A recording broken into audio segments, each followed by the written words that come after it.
A lot of you asked in the last video, why am I leaving China?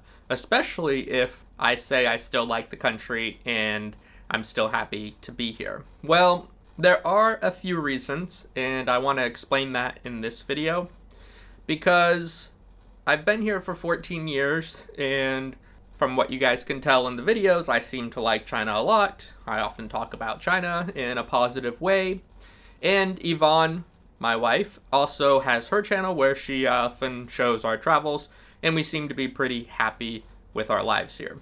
And we are, but there are some things that we can't get here in China, at least easily.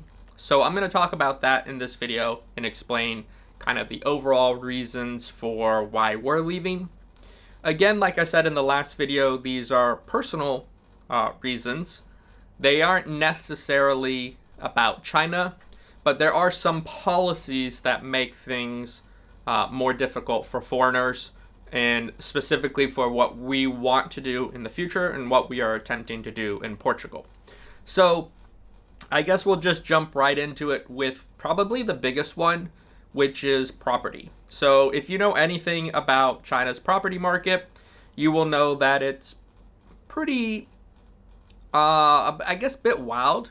One, it's very expensive if you want to live in the city.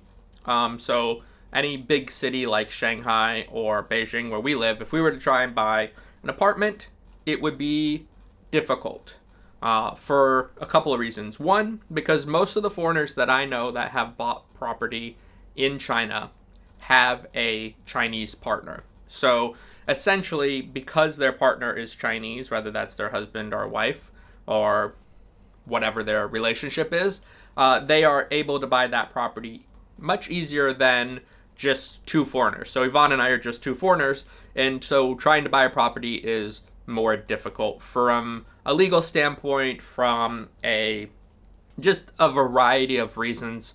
It's much more difficult to buy property here as a foreigner.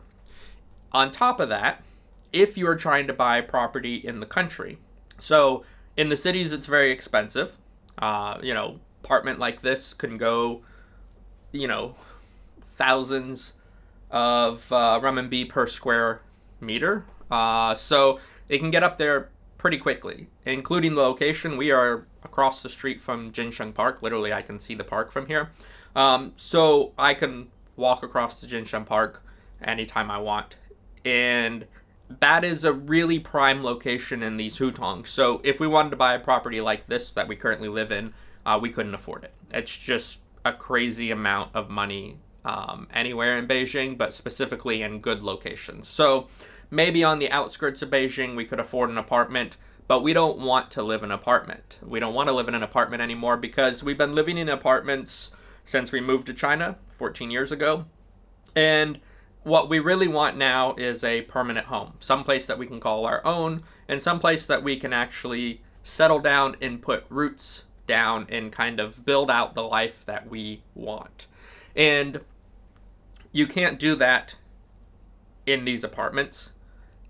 Even if we bought one, the life that we want is different than city life. We want to move to the country, and we want to have a small farm. So I have been into gardening for years, but I've never had the proper space to do it. Yvonne, as you can tell, loves her houseplants, and in the last few years she's gotten really into composting and gardening and the idea of having chickens and the idea of having bees and growing our own food. And so to move to the country in China, to move to the countryside in China also is difficult because of the way property is set up.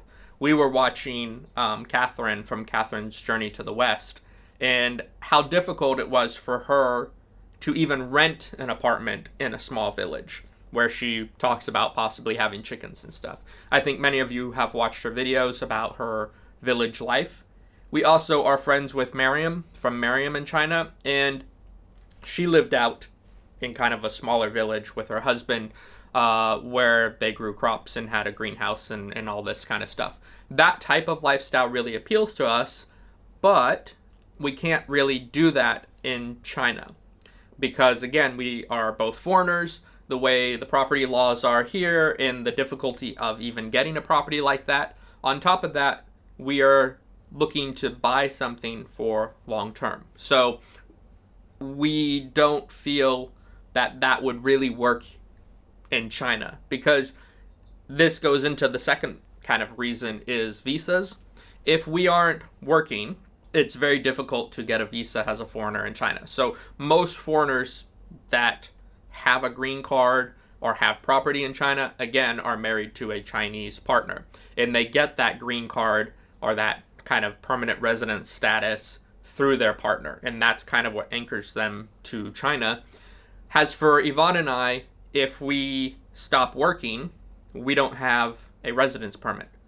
And so quitting our jobs and moving to the countryside is not really feasible here in China as foreigners. I'm sure you can argue all you want in the comments, and I'm sure it is possible.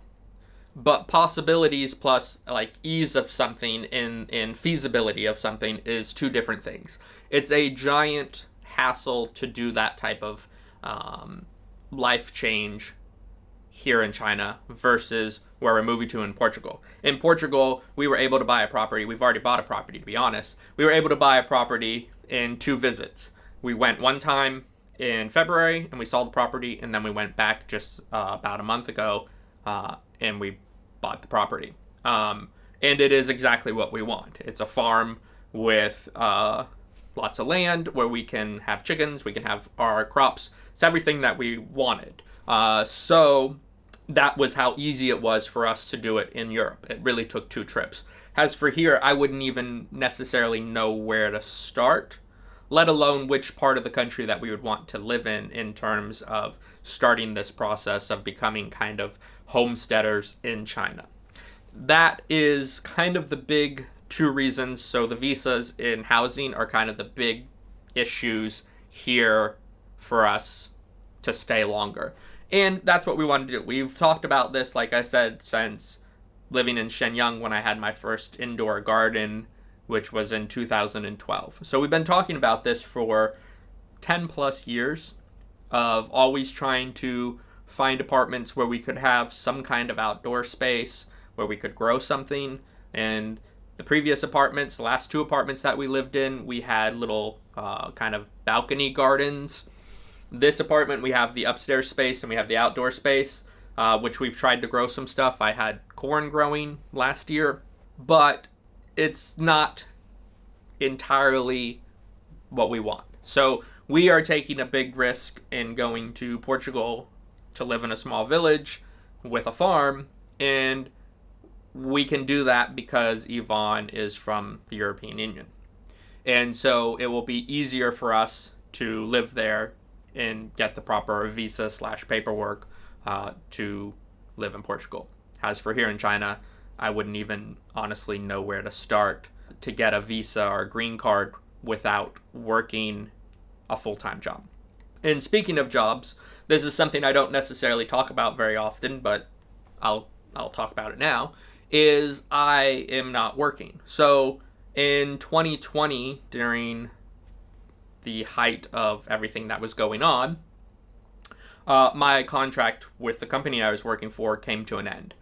I did not want to stay at the company, and the company did not want to continue my employment. So it was a mutual group agreement that we were splitting ways. The content that the company was putting out at the time was related to what was going on at the time, and I didn't necessarily agree with the policies that China was putting forward and the way that China was handling that situation. They wanted me to be in videos, because there was a media company, saying things that I didn't necessarily agree with. This was a turning point. I had been dissatisfied with the work for some time, and I was already planning on leaving the company in potentially China, but because of the 3 years of chaos, we ended up staying. Because at the time, there was just too much going on and it didn't make sense to leave. So I'm not working right now. I'm not employed. So I don't have anything really keeping me in China. The only thing that was keeping us in China was Yvonne's work, and her contract is now coming to an end in July. We could have signed on for, many more years, but we decided we currently have the means and the desire to try a new life and a new lifestyle, which would be more rural, much slower, more down to earth, growing food, having chickens, maybe having beehives, and also restoring our house, because the house that we bought will need a lot of work. This is all part of the plan and things that we've been talking about for at least 5 years. And even in 2020, when we were considering leaving before everything happened, we were talking about this goal of having a slower life, something that's a little bit less chaotic. Beijing, as great as it is, and again, this isn't about China, it's about our personal desires. Beijing's great. It's very convenient. You can order food any time of the day. You can get on public transportation or get a Didi and get around pretty much anywhere you want. There's an international airport close by. It's still 40-minute drive from where we live. But it's close enough, right? You have everything that you need. But that can become a little bit overbearing at times, where it's always in your face. We walk outside because, like I said, we live close to Jinsheng Park. There's a stream of people, tourists in, mostly Chinese tourists, but a stream of people always there, always gawking. There is a lot of noise. There's a lot of, it's busy. It's a big city. And so, as exciting as that can be, especially when you're younger and when you want to explore the world and see everything for what it is, it can grow tiresome over time. Going back to kind of putting down roots, in the 14 years that I've lived in China, I have moved apartments probably 9 times. I counted it up and it's 9 times. So that's more than every 2 years. And that was from Shaoxing to Shenyang to Beijing. And in Beijing, we've had multiple apartments here. I think we've had 5 apartments here. I had 2 in Shaoxing and 1 in Shenyang. So I guess we've had 6 apartments here, technically, in Beijing. So that is a lot of moving. Constantly packing up your life and moving is difficult. And it leaves you with a sense of never really settling down. By moving to Europe and being closer to Yvonne's family, we will have that sense of we live here. We are going to live here for a long period of time. And being a few hours from Yvonne's side of the family will definitely be nice, because right now it's a 15-hour adventure to get to her mother's place. It will be cut at least in half. It'll probably be a 5-hour adventure, so even more than half. Probably a 5 to 6-hour adventure to get to her mother's house. That is quite nice. On top of that, to get to my parents, because I did it in December, that was about 30 hours. So the flight itself was like 15, and then another flight to Florida was another 4 or 5 hours, and then just all the time you have to, get up and get to the airport, and then the layovers and everything makes that journey currently about anywhere on the short side about 24 hours up to, depending on your flight, up to 35 hours. And that's not convenient or doable, especially since my parents are getting much older. They're into their 80s now, and so there is a big chance that, things could happen with them. Medical issues could happen, they could die. And I don't want to be, a 2 days journey away if something like that happens. Living in Portugal, that flight from Portugal to Florida, I haven't looked it up, but I'm pretty sure it's about 8 hours, where you'd probably fly into New York, and then from New York to Tampa, and then drive the rest of the way. So those are all kind of the reasons that are real personal to us. There are some more geopolitical reasons also where, the United States and China aren't on the best terms. as long as I hold a U.S. passport, things will continue to escalate, and that puts me more and more at risk. Do I think that the police are going to knock on my door and round me up anytime soon? No. But the more conflict and the more problems that arise, if we stayed another 10 years or 15 years, there is a possibility that things could change for the worse. So being in Europe with my wife who's European, I hope to get European citizenship through the Portuguese process, which takes about 5 years.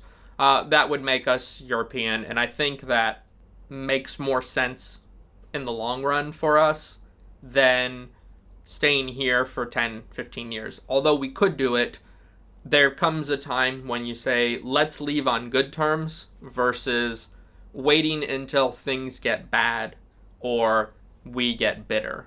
I don't want to leave China and say, bad things about China. I'm currently leaving on my terms and on good terms, saying my time in China was great.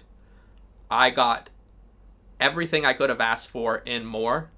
I got loads of adventure and travel. I got a wife.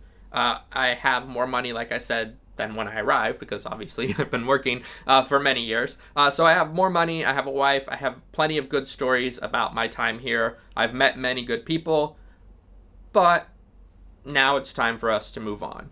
In terms of that, like I said, I will continue this channel as long as people are willing to watch it. And I will probably show you the house if you guys are interested in that when we end up back in Portugal in a few months. If that makes sense to you, give this video a thumbs up. If you are interested in future videos and possibly how my perspective changes and how I see things in the future, consider subscribing because I'll continue to put videos out. And if you are excited about this, wish me luck in the comments below. I will have more videos coming out in the future, and hopefully you guys will stick around.